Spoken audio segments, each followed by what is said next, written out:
Welcome to College Admissions Real Talk with Dr. Aviva Legatt, a podcast for students seeking to get admitted to top-tier colleges. Each episode will feature an important tip for your college admission success, delivered with candour and love. If you've ever wanted to take a peek inside the mind of a college admissions officer, this is your chance. Have a question? Text Dr. Legatt at 610 222 57 62. So, what's your dream school? Welcome to College Admissions Real Talk. I am Dr. Aviva Legatt, founder and elite admissions expert at Ivy Insight and author of Get Real and Get In. Today, we're going to talk about the listener question. What are the first steps I should take when I apply to college? So the answer to that has several steps in itself. So the first step is figuring out what major that you want to apply to. And it might sound counterintuitive to decide your major before you apply, but hear me out on this one. When you go to apply as a student, you have to make a very specific case for why that college and why that major. You don't want to necessarily go in undecided because then it's hard for you to talk about yourself in a focused way. And you don't want to name too many things to the point where people can't figure out who you are or what you want. So as you're going to apply to college, think about what would be the best fit major for you today, even if you decide not to do it in the future. With most majors, you can do that. You can pick something and then change. But with other majors like engineering or a specific seated program, let's say in computer science or creative writing, you do have to decide and commit to that program.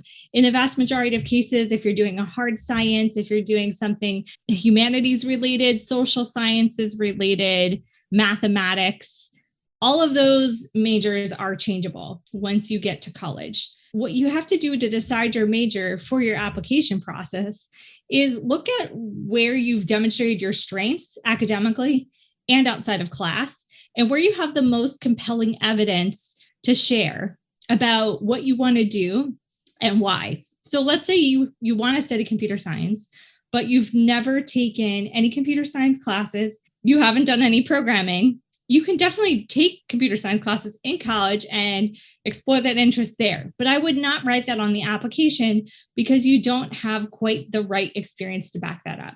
So whatever major you're choosing, make it strategic and make it strengths based on what you've actually managed to accomplish so far. That's going to give you the best possible chance. The second thing is that you have to communicate what that major strategy is within your network of people that are helping you apply. So this includes the people who are recommending you for college. At school, you will have people who are writing you letters of recommendation, and those people need to know where you're applying and what kind of studies you want to take on. This will help them to help you to create the best possible application for the colleges of your choosing. The other thing that you want to do is to get a clearer picture of what the colleges that you're interested in are actually like. So if you're interested in a topic like writing, tap into the writing center or the writing communities at these colleges and understand what those communities are like.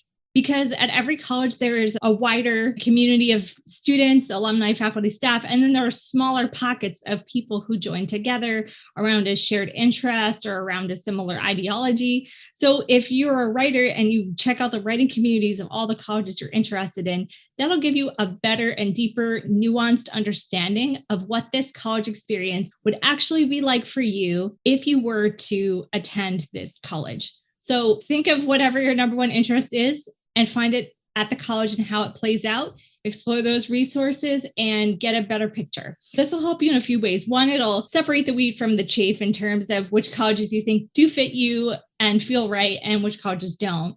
And second, for the colleges that do feel like a fit, you're going to have much better story to tell about why you want to go there and what these communities are like and why that resonates with you. So this is a super important step that most applicants don't take that you can take. The other thing you can do that's very pragmatic is you have to look at your school list as a balance of where you can get into realistically, where would be a bit of a stretch, and where would be a really high stretch. and you have to manage your energy and the number of colleges that you have accordingly. So what we saw this past application cycle was that students were applying to 25, 30 colleges. And if you look at the stats around the Common App, overall applications per student were up. Overall, on average of all the students, people applied to more colleges. So there was more competition there. And then there was more competition because of the optionality, or alleged optionality, as I like to say, of the standardized tests. So standardized tests are still really important. Even though the colleges are saying that they're optional, they actually should say optional but recommended.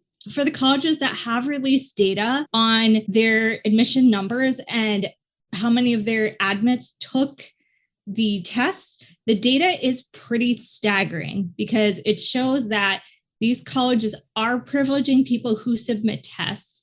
And while they don't share the average scores, you have to guess that the higher the score, the better the chance that they had in getting in. There wasn't a bonus for sending in an 1100 over a 1500 versus somebody who didn't send in their test. So you want to make sure that those test scores are in line with what the college averages were seeing before the pandemic, before the test optional, because that's really going to improve your chances at that college to have the scores and to have them in the right range, because the history of standardized tests at these colleges is really, really far.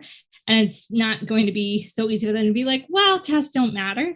And then for students, obviously, even if nobody has a test, there's a lot more competition. So having a good test score and sending it in is going to help you stand out in this very, very competitive climate. Don't skip on test prep, take those exams, make them a priority.